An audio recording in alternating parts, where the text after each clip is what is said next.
Greetings, I'm Terri from Be Natural. And I'm Nathaniel from Be Happy. And today we're doing another inspection of the Nucs.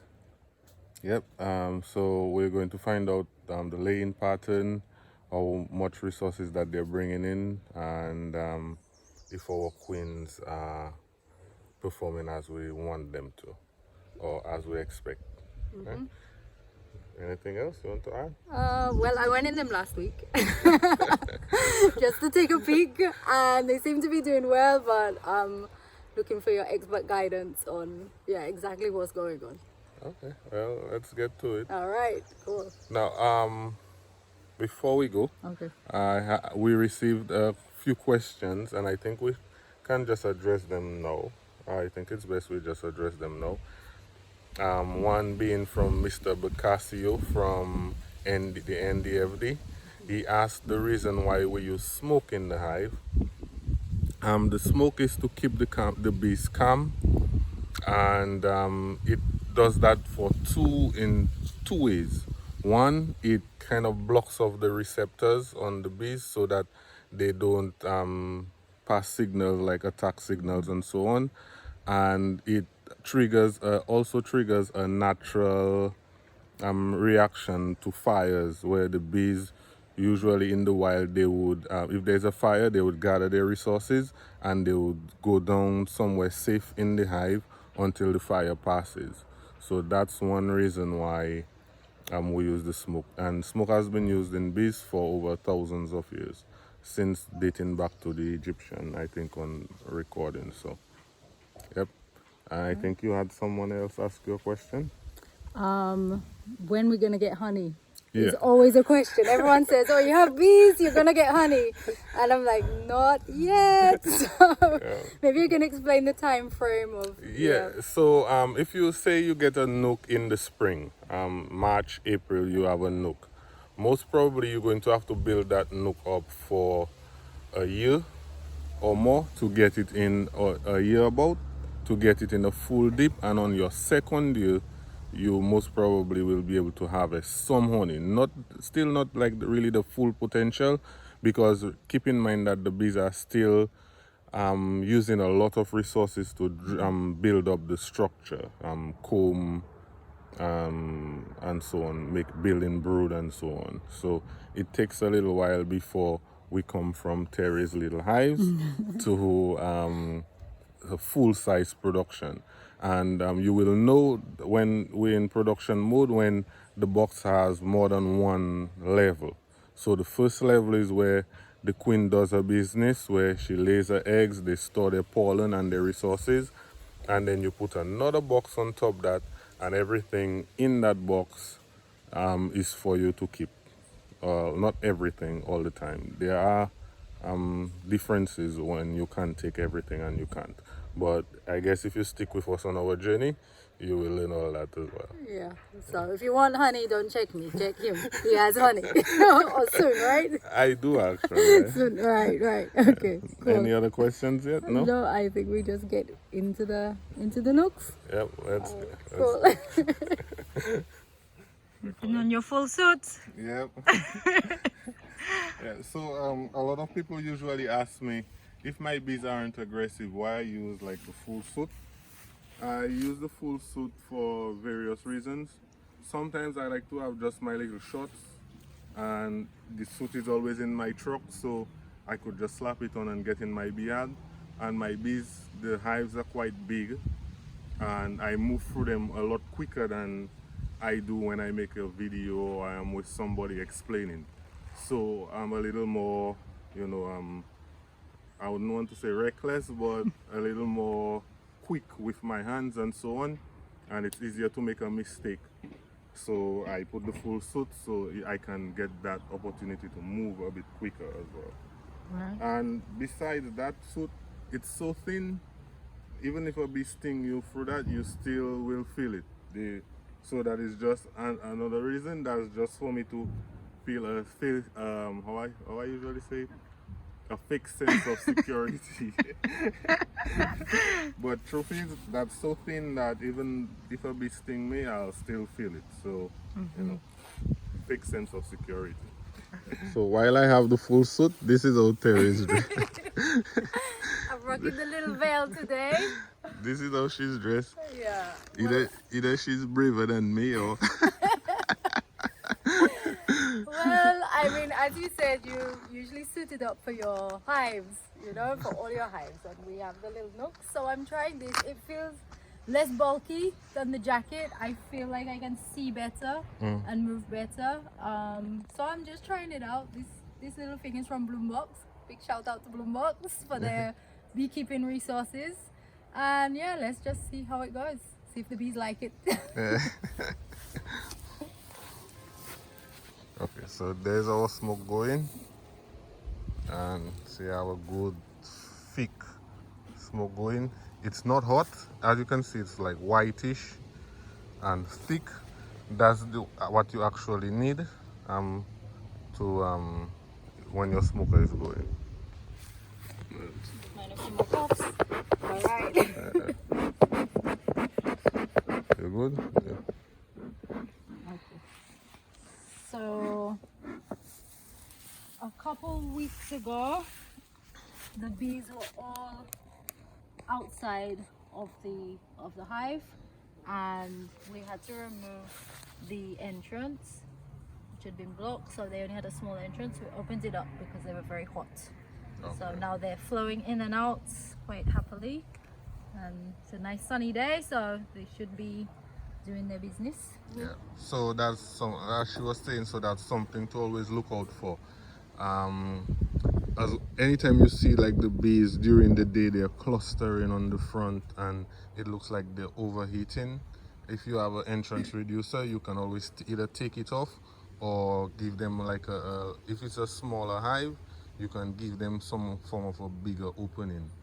That will help them vent the hive much better, and it also, in my opinion, based on what I've seen this year, it helps with the swarming as well. The more space that they have to vent and to keep the hive at a certain temperature, the less congested that they feel, and the lesser the chance of swarming. Okay.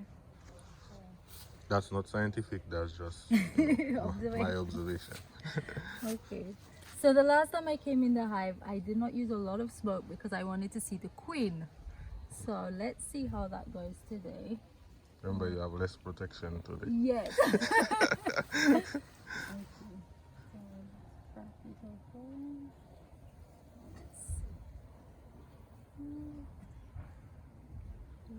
Quiet. Ooh, nice. Yeah. There's some heads are coming off there. But her bees are very calm. So. And usually when the hives are small, they're always less aggressive. It's as they get bigger, then they get a bit more aggressive. Okay. So first frame, they're starting to build a little comb. Yeah. That's a good sign, right? Yep, a good sign. And I can see eggs and larvae in there, so Wow, nice. the queen is already putting on Oh yeah. putting on a show. Awesome. Well done, Queen. Can I rest up there without smoking it or should I smoke it? Go ahead, put it down. And you need to give them a little smoke away because they're a little flighty. So the bees will actually tell you, you see like how you hearing them kind of loud and they were getting kind of jumpy on that comb. That is to let you know that you actually need to give them a little smoke. Nothing much, but just a little to keep them calm. Wow. On this. Oh, nice. So we have a nice pattern going on. The resources looks good. Yeah, man, lovely. I can see eggs down in the bottom of the cells. And we have a beautiful pattern. Now, I know we've been talking about like a beautiful brood pattern and all that, and most people may be wondering what are we talking about. If you look at this, you can see that there are very minimal cells that doesn't have anything in it, like that doesn't have the cap brood in it, And even those that doesn't have cap brood in it, sometimes they have pollen and so on. That's why the queen missed it. Now, if it's a good laying queen, it will be just something just like similar to that. If she's not a good laying queen, what happens is when she lays the eggs, she's going to lay unfertilized eggs, and the bees are going to pull it out, take off the unfertilized eggs. So you're going to have what is called a spotty brood pattern. So you're going to have a lot of places that's missing larvae, and whenever that happens, just know that the queen is not really good and she's on her way out. And these ones there that are... So these are emerging queens. You can see, well, I hope you can see where this one is actually, look, that bee is actually chewing its way out. Yeah, you see it right there? Wow. Oh, yes. Nice. So wherever the queen usually starts in the center and she works her way out. So in the center, they start laying first. They start hatching out first because they were laid first. So whenever you see it like that, the center has no bees and then the outside it has brood, then that's actually a good sign because she actually came back and laid back all in there, so I can see she's replacing as they're emerging. So that is a very good sign that our queen is doing well. And this one. And look at this side. This one even nicer. I know I'm not turning it properly. Is that good? Yeah, well, different ways to skin a cat, right?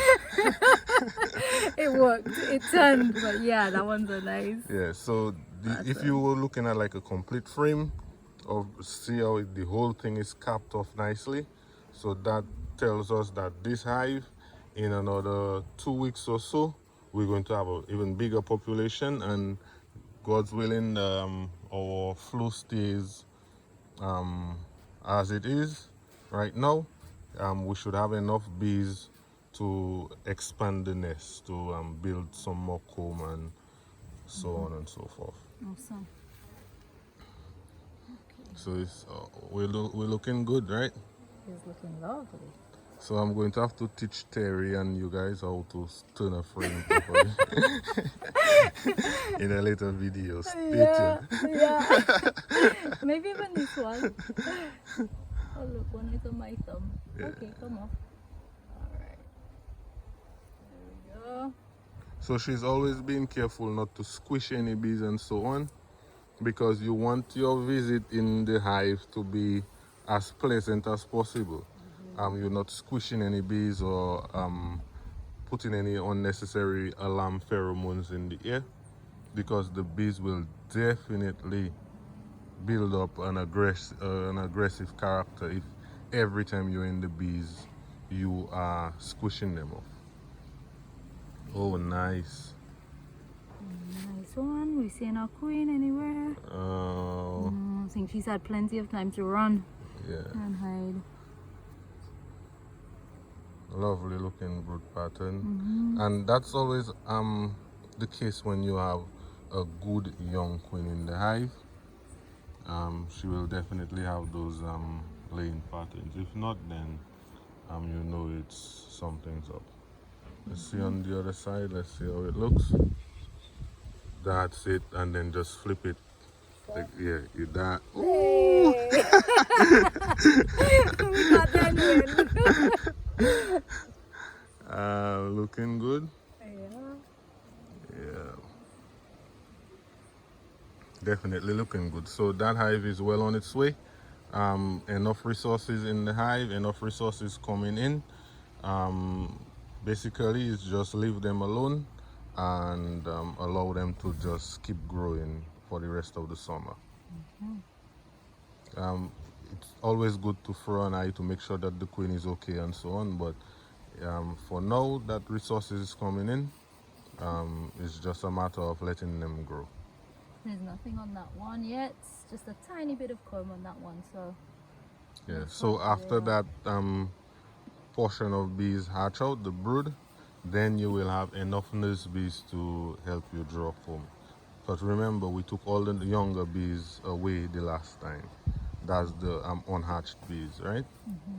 So so yeah.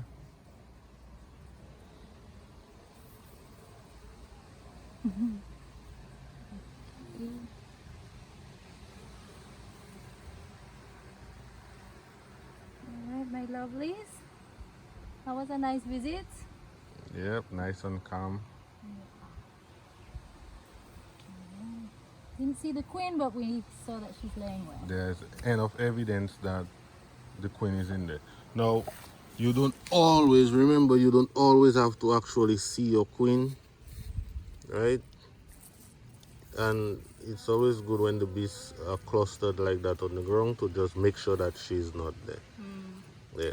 If she was there, would she find her way back in, or would you just lose her? Is a yes and a no. I've had queens fall off like that, and she definitely did not make it back in. Wow. Yeah, but sometimes what people do is, and I have done it before, is that if she falls in the grass somewhere in front of the hive, you can take other bees from the hive and shake in the area. So what happens is they will cluster around her and they'll actually lead her back into the hive. Oh wow.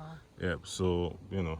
They always look after their queen. Yeah. On to the next hive, where Terri is going. We're going to see the difference between the hive that stayed in the original position. Careful with the bees. The hive that stayed in the original position, which is this one, versus the hive that was moved to the next location. So, we're on it.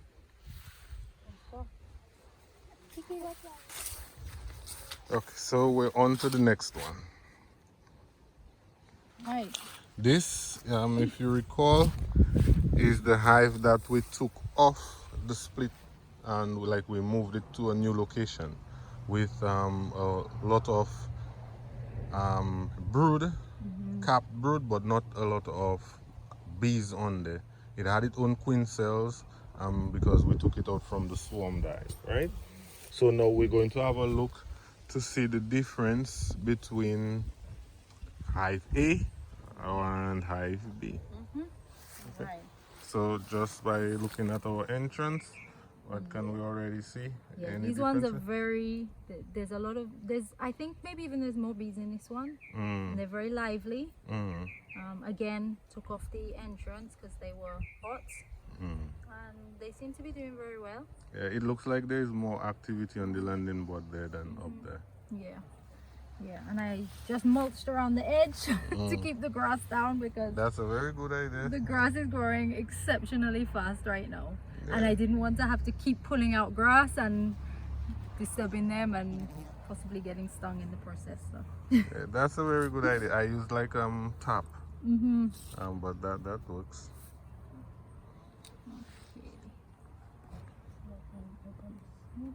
Okay, so hold on. So first thing we're going to do is use our hive tool the right way. Hold it, take it from man like this, yeah. So come a little lower down like this, and then you can pry it. Use it as a pry to This open. side? Yes. Oh, very good on this side. Okay. Didn't that feel easier? No? I like this side, but Okay, if well, that's the way to use it, then... no, there's no special way to use it. I mean, I just show how I do it. Okay.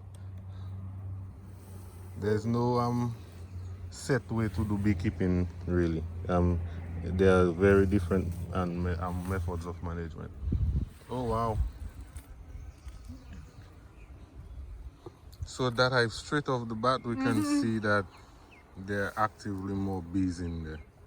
Now, a reason that could be is because remember we took the cap brood. Now, every frame of brood have about almost 5,000 or more bees, potential bees in one of those cells, right? So when that hatched out, we definitely had a big population there. And if you can recall, this queen started laying A little before the other queen. So just a little on that side, nothing much. So you see that? I don't like to see that at all. Okay, you want to push it in? Yeah.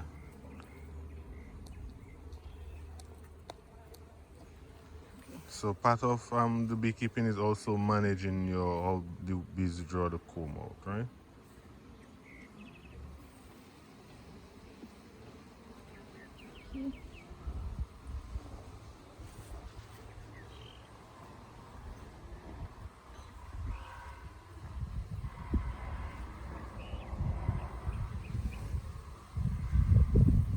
Nice. Look at the pattern on that.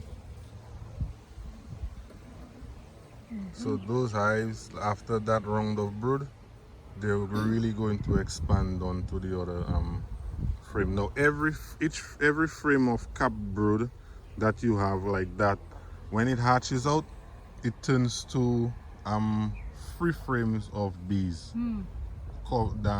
Bees that can cover 3 frames of 3 frames. So Oh, wow. That's a lovely pattern on that side. yeah, definitely. Now this side I see one, just if you can see there.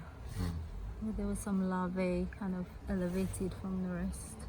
Those? Yeah. It's because of the way they drew out the comb. Okay.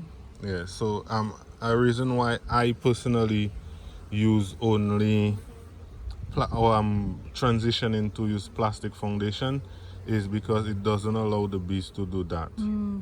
Draw that kind of comb. They always draw it flat with the plastic comb. But it have its pros and cons. The bees will actually draw the wax combs quicker than the plastic.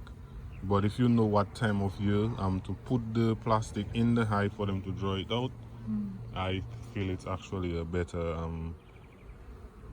thing to use.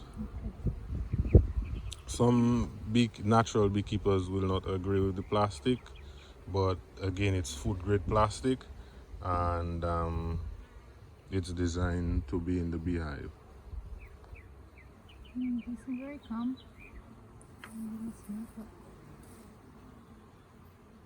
See, Miss Professional, she just I'm a good teacher, so you can take all the credit.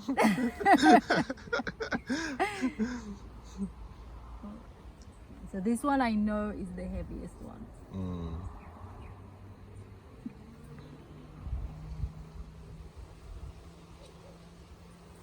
Oh wow, nice.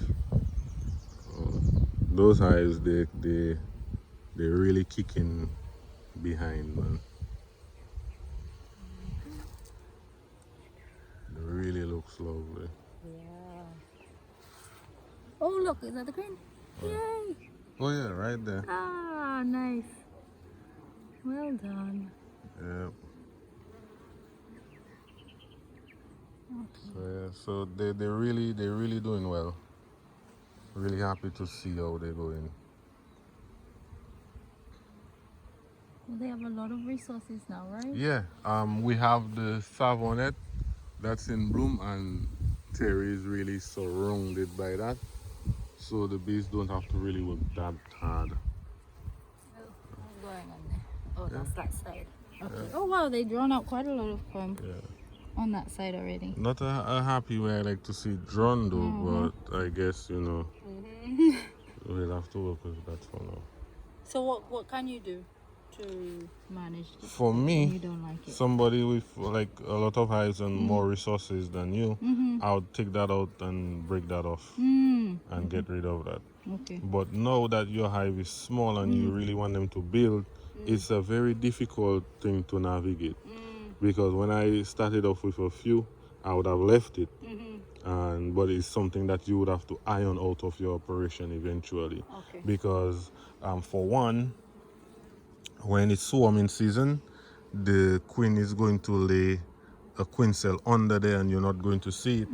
So after you do all your management and you break down all queen cells and you say, okay, well, you curb the swarm impulse. No, because there's one or two you missed that's hidden. So it makes that management very difficult. Also, when you're trying to locate your queen, it's easy for her to be hidden under there and not seeing her, and you know, you're like, where's my queen, where's my queen, but she's hiding under, you know. So for those reasons, I don't like that kind of comb. And also, if you see, like for example, you take that comb and bring it up into your honey super eventually, where you harvesting honey, because of the way that the comb is angled, you don't always get off all your honey from it. So but for now it works. And the bees, they are just building up, and to take that off would be like a huge setback. And it's Okay, still so we saw some good progress today. yeah, definitely. With the way that they're building and the amount of cap brood that I can see on there, I can already tell that in the next month or two or so, 2 weeks to a month, that we're supposed to have 4 frames of bees in each box. Wow. Which is a full-size nook. They are not going to make a lot more progress in terms of expansion, but we know we're going to end the year with at least 2 strong nooks, or they'll be able to build to almost like a deep box by the end of the year. Okay. And when you say the end of the year, you mean the end of our calendar year or the end of the bee season year? The bee, well, it's often said that the beekeeper's calendar starts in August. So sometimes I look at it for seeing that it's August, and we're in the end, because that's where you do your final preparations for your honey harvest. But in this case, I'm speaking of in this case, I'm speaking about like the end of the calendar year. So by the end of the year, because we have another small flow to come in November, October, November. Okay. That usually helps along as well with building, but it's not anything major. And the queen already is on the downside of her laying, so you don't get a lot of progress there, but at least you get resources to take you through January and February. Okay. All right. So all is well in the Be Natural Nooks. Yes, they look very well, and it's nice to see how we could really take a situation where the bees swarmed. It was a setback. Most probably, if they didn't swarm and they had kept on growing, we would have been in a deep box by now. But that's one way to look at it. You can also look at it hey, we got the opportunity to make splits, and not just splits, we made splits with quality queens, because they built the queens on the swarm impulses. They had resources, they built out proper cells. So as you can see from the patterns of the queens, that they're really putting in the work. So you know, we should be looking good for the rest of the year. Awesome. Thank you. Thanks for following us and taking part in this community that we're building. We look forward to putting out more videos, and see you on the next one. Yep. And keep sending in the questions. And also I will film another video in my bee yard, so you can have an idea of how I do things and so on. Yep. Watch the next video.